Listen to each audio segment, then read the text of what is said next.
During that time, a teacher of the law came and questioned Jesus.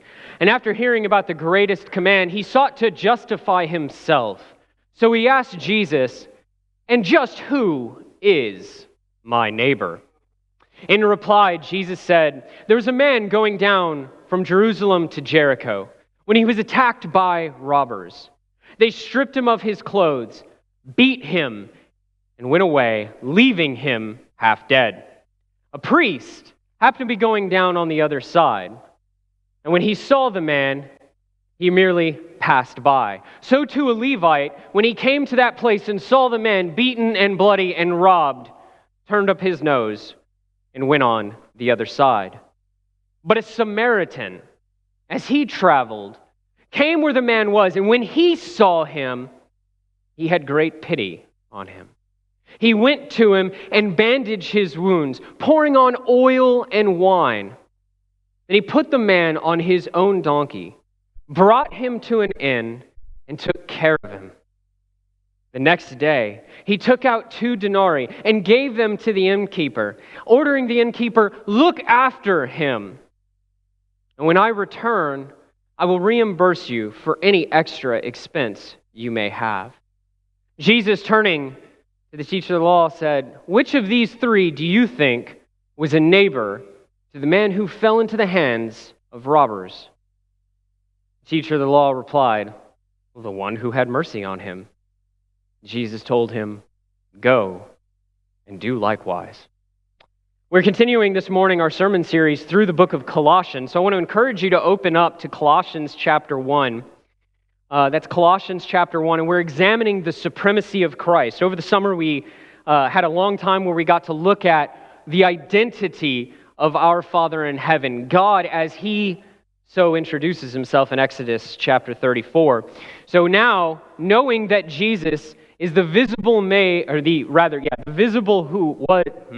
the visible of the invisible, the Father in flesh, seeing as that who Jesus is, we're going to look at Colossians and examine more of the nature of His gospel and His message to the church. So in Colossians chapter 1, starting at verse 9, "For this reason, since the day we heard about you, we have not stopped praying for you." For this reason, Paul writes. Well, what reason exactly? It's the gospel that has been bearing fruit throughout the whole world. The same gospel that many of us in this room this morning have already obeyed. That same gospel that has bore great fruit in the Colossians. Paul's already talked about the great fruit. He's seen it in their lives. See, that's the thing about the gospel that bears fruit. You can see it in people's lives. It is in their lives that we see their faith. It is in their lives that we see their deep and sincere love for one another. It is in their lives that we see that they are living such a way that they are looking forward to the hope of one day being like Christ, the hope of one day being resurrected in a glorified body, the hope of one day of moving past this creation. It's clear by the lives of the Colossians, the lives that they are leading, that they are not living this life. They are not living this life as if all they have or all that is offered to them is from the government or from their culture or from society. They are a people of great hope, and you can see it in them. And it is for this great faith, for their great love, for that awesome hope. It's for this gospel that bears such great fruit in them and in all the world that Paul says we have not stopped praying for you. You see, it's obvious from the writings of Paul that the expectation of this gospel, the gospel of our Lord Jesus Christ, it is the expectation that it should bear fruit. We see this fruit exhibited in faith. That is trust in what God has said. We understand that the gospel, when it went out, that Jesus has rose from the dead, and that He is seated at the right hand of God, and that all who call on His name will be justified. The forgiveness of sins has been poured out on mankind through the blood of Christ. The Colossians believe it. That's what their great faith is all about. They believe that. They believe they have forgiveness. How many of us this morning believe that we have forgiveness?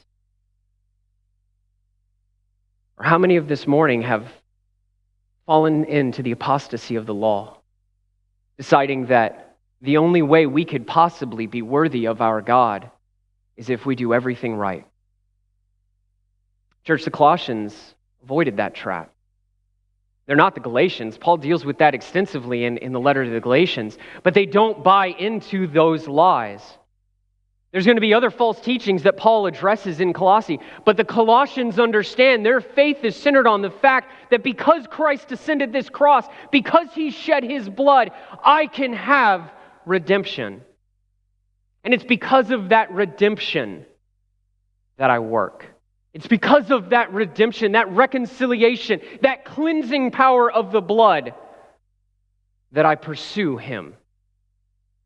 Not only do they have this great faith, not only do they hold on to that, but they have that great, sincere, sacrificial love. In the Greek, there are many words for love. The word that is used here, and that is quite frankly is used extensively throughout the Scriptures to speak of the love that we should have for one another, is sacrificial love. It's the love that we ought to have when we give ourselves up one for another. It's the love that John encouraged in his gospel when he said in John 13, 34 and 35, when he said, "A new command I give you, love one another. As I have loved you, so you must love one another." And it's by these things that people will know that you are my disciples. It's the same love that he encouraged the expert of the law when he said, "Love your neighbor as yourself." When Paul sees this true fruit of the gospel, this great faith and love, this awesome hope that drives them forward, that encourages them to continue to run, that encourages them to continue to lay down their lives for one another, to lay down their selfish ambition for one another. When Paul sees this true fruit of the gospel, the sheer joy of seeing faithful and loving brothers and sisters in Christ, it causes him to drop to his knees in thanksgiving to our God. But his prayer doesn't end there. Not only does Paul thank God for the wonderful fruit that is in the Colossians, that's exhibited in this body of believers, Paul doesn't leave it at that. But rather, he leans into the work that God is already doing. And he says, "For this reason, since the day we heard about you, we have not ceased to pray." Even though God is doing this great work in you, we have not stopped praying for what? Change the slide if you will. We continually ask God to fill you with the knowledge of his will, with all wisdom and understanding that the Spirit gives. It's not enough that God has already begun this work in you. It's not enough that the Spirit is already providing this fruit in you. But no, we want you to grow more and more. Why? Gosh, Paul, when is it enough? Church, the standard of our walk, the measure of our walk it's not the elders. Church, we have wonderful elders in here. We have God-fearing men in here who deeply love the church. Are they flawed? Of course they're flawed. We're all flawed. But they're not the standard that we should measure up to. We have awesome deacons in this room, God-fearing men who have taken time out of their day to make sure the work of the church continues, to make sure our elders can focus on shepherding, to make sure I can focus on preaching and teaching the word. They're hardworking men, but they are not the models that we ought to hold up to. They are not the ones that we ought to look to and say, well, one day I want to be like them. If you compare yourself to me, church, I'm sorry. I'm going to fail you. I'm going to let you down. At some point, church, my prayer, my hope is every single person in this room far surpasses me, and I guarantee you there are men and women in this room that do. I've been a Christian for 6 years. Many of you have walked with Christ 3, 4, 5, 6 times that. No, church, the model that we ought to hold ourselves to, the goal of our walk, why Paul can look at the wonderful fruit that the gospel has already spread. He can look at that and he can say, it needs to continue. I'm praying that it continues. It's the same reason that Paul in Philippians says, I don't look back at what's behind, but I continue to run the race because the goal is to grow into the head, into Christ himself. And when we hold ourselves to Christ, obviously we need to grow. And I'm not talking about holding yourselves up to the standard of the law and saying, oh, well, see, I still mess up here, I still mess up here, I still mess up here, I still mess up here. The standard of Christ far surpasses just that simple perfection. The standard that Christ wants us to grow into is in John when he says, I say exactly what my Father says. In the upper room when he looks at the apostles and he says, my prayer is not just for those in here, but also for those who will believe based on their word. And my prayer is that they be one, just as my Father and I are one. See, the goal of the Spirit Church is to bring us together, to unify us. That doesn't mean that we're going to be perfect in every way. There will be a day that we will be. There's a day that that's coming. But for now, the goal is to bring us in as one, to unify us. That doesn't mean we have to agree on every single thing. But it does mean that we come together and give ourselves up one for another. And as the Colossians already exhibit this fruit, Paul's prayer is that increases, that continues to go. We continually ask God to fill you with the knowledge of his will through all the wisdom and understanding that the Spirit gives. Now, depending on your Bible translation, church, this verse can read a little differently. It might say, instead of all the wisdom and understanding that the Spirit gives, it might say, with all spiritual wisdom and understanding. Understand what the NIV translators have done is they have emphasized the original Greek. Because in the original Greek, the point of this passage is that the knowledge of God's will, all of the wisdom and understanding, they all come from God. They don't come from us. This is not something we can gain or find independent of God. Why? Does not the world declare the awesome power of our God? Does it not sing, the very creation itself sing of his glory?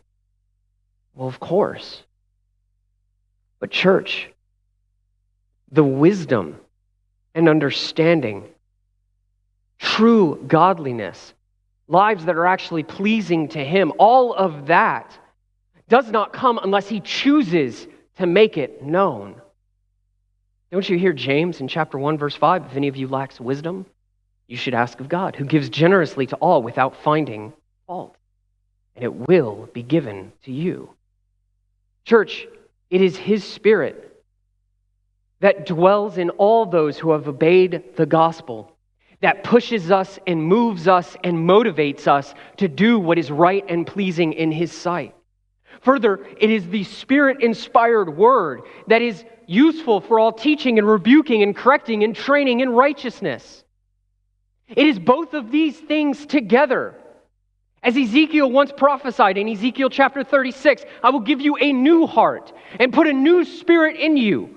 I will remove from you your heart of stone and give you a heart of flesh. And I will put my Spirit in you and move you to follow my decrees and be careful to keep all my laws. Not only did God wash us through the blood, not only did he choose to dwell by his Spirit in the church, but understand that it's through this exact same Spirit that he pushes us and moves us, that he gives us the scriptures we need so that we can live lives that are pleasing to him. These things are not fighting each other. These things are working together in us to make a life that brings great glory and honor to God. Because church, whether we couldn't do it or whether we wouldn't do it, at the end of the day, without God, Without faith, without Him dwelling within us, it is impossible to lead a life that brings Him great glory and honor. And so Paul looks at the church in Colossae, and he prays that they may be filled more and more. In light of their sincere reaction to the gospel and their great faith and sacrificial love, their sincere hope, he prays that they may be filled more and more with knowledge of God's will and with all the wisdom and understanding that the Spirit can give. And in verse 10, he continues, so that you may live that life worthy of the Lord and please Him in every way, bearing fruit in every good work, growing in the knowledge of God. What is God's will? What is His intent? We like that passage out of Jeremiah. He says, I know the plans that I have for you. What is His will for you? What is His will for me? What is His will for any of us? Do you know? You should. You should know. Well, we get it so complicated. We get it so complex. We sit there and we stop and we go, no, but he's got to have a specific plan for me in this specific moment. And it's yes, it's true, He does, but it's very simple. Glorify Him. That's what you're supposed to do in every situation, at every moment of your life. It's a very simple test. I'm in this situation. I could do A, I could do B. Stop, take a step back. What brings glory and honor to God? Whatever the answer to that question, do that. That's the whole point. That's what's God's will. He wants you to lead a life worthy of the Lord, to please Him, to glorify Him, to live such lives in the world that the lost themselves praise God for you. Church, we are expected, no matter the season, we are expected to express great faith, holding fast to God's promises. We are expected to be generous with what we have. What's your tip life like? Ooh. When you go to a restaurant and you sit down and eat, how well do you tip? It's interesting. I've worked in the restaurant industry. So is my wife.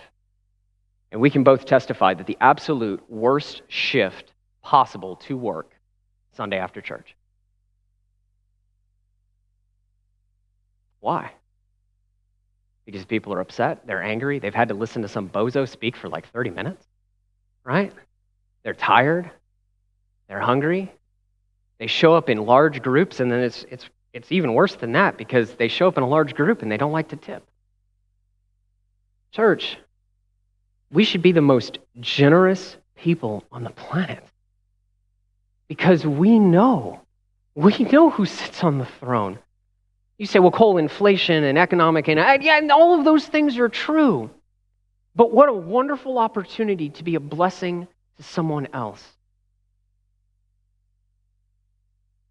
What a wonderful opportunity to demonstrate to the world and to God that I have full trust and faith in Him.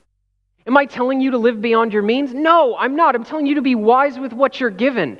But we ought to be a people who are generous. We ought to be a people who can be counted on to be a blessing. Here, just next month, we're going to do trunk or treat. We don't charge a dime. We'll have over 1,000 people here. We did last year. And we'll give out free food. We'll have free games. We'll have free candy. Why? Because Halloween's our favorite season? This is our favorite holiday? No. Because we want to serve this community. And we want to give them a place. They're going to celebrate either way. So we want to give them a place, give them an opportunity to come to a place, come to somewhere that's going to be family friendly, that's going to exemplify godly values. We want to be a blessing to the community. That's why we work so hard to do that. That's why during Christmas we give out meals. That's why we do all of these ministries all throughout the year. Because we want to be a people who are a blessing to others. It's not just looking out, it's looking in. Not only should we be the most generous of generous. Not only should we be a great blessing to the world, but we should sincerely love one another and sacrificially serve each other. We don't like that word sacrificially because that's hard. That means I've got to think less of myself and more of my brother or sister. If you've ever been a part of a church fight, you know that the root of all church fights is ego. I want what I want, and I want it right now. And if I don't get my way, I'm out. That does not bring great glory and honor to God. Further, that is not how Christ served the church. He who was God emptied himself and took on the form of a servant and became obedient even to the point of death, even the worst shaming death imaginable. And he took that on for a people who are no better than criminals. Church, Christ exemplified the manner in which we ought to serve. And he explained that in the parable of the Good Samaritan. Go ahead and turn over to verse 11. Not only do we need to bear fruit in every good work and grow in the knowledge of God, and that comes from God, but we need to be strengthened with all power according to his glorious might, so that you may have great endurance and patience.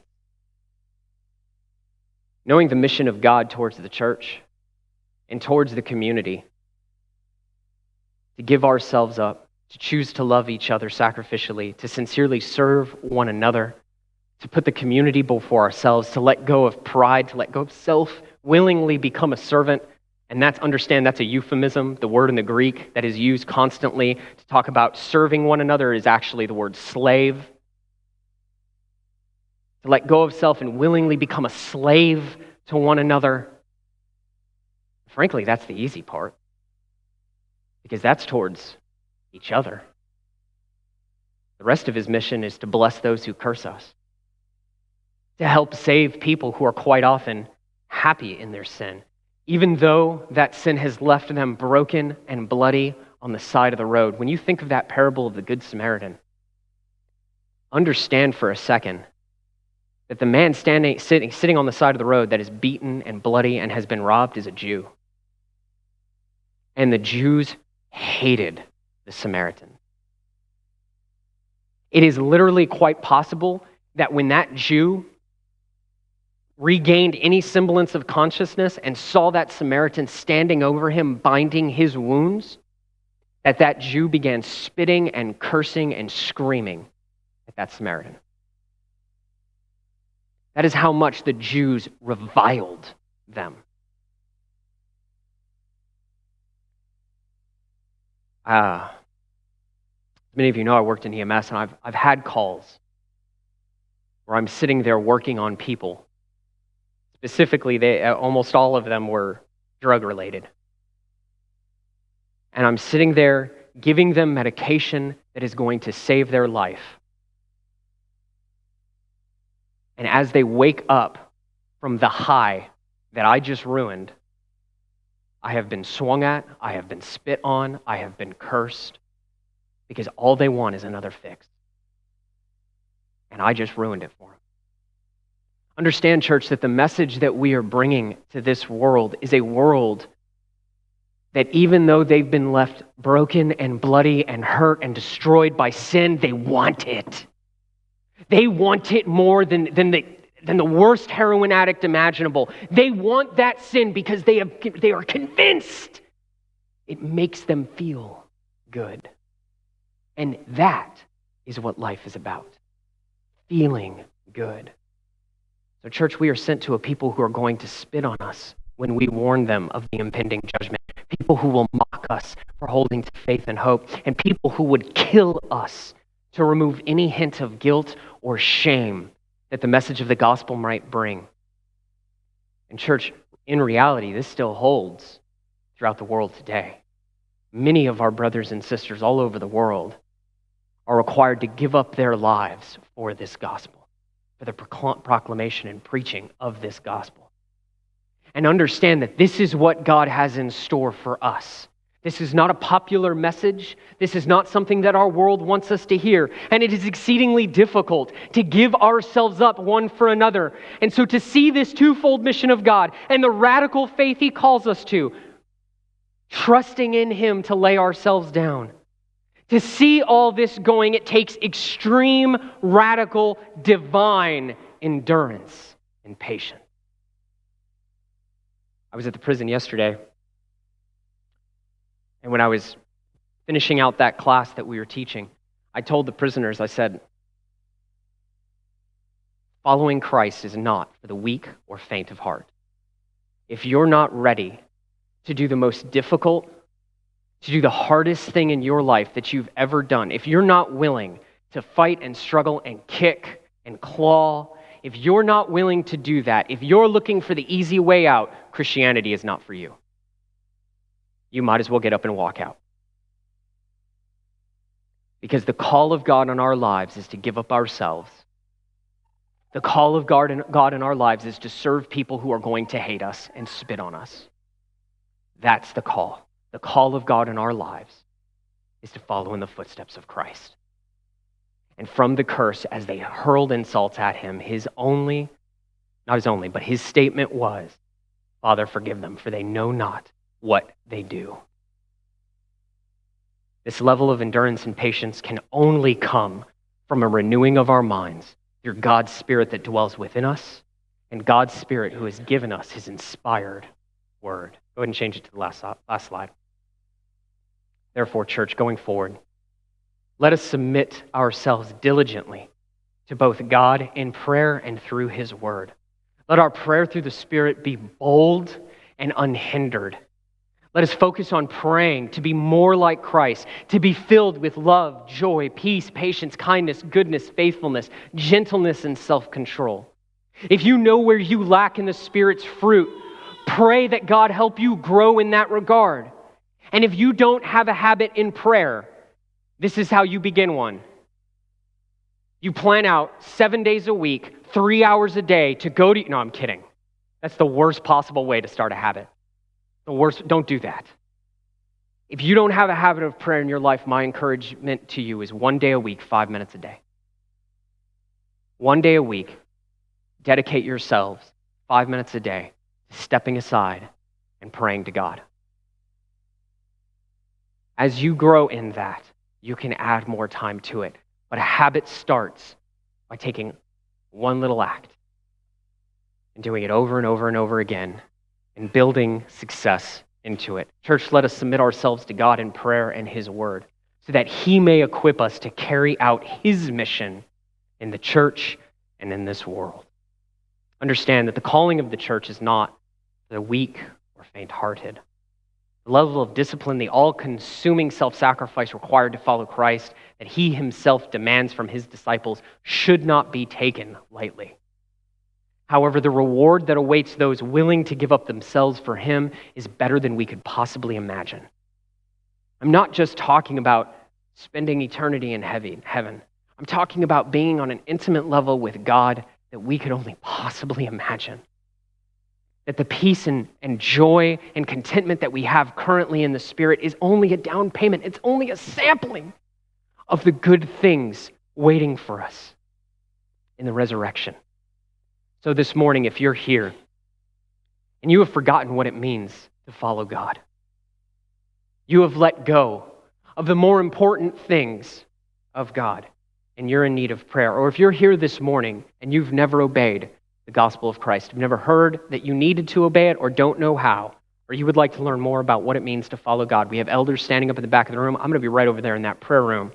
If you need to come this morning, I ask that you come as we stand.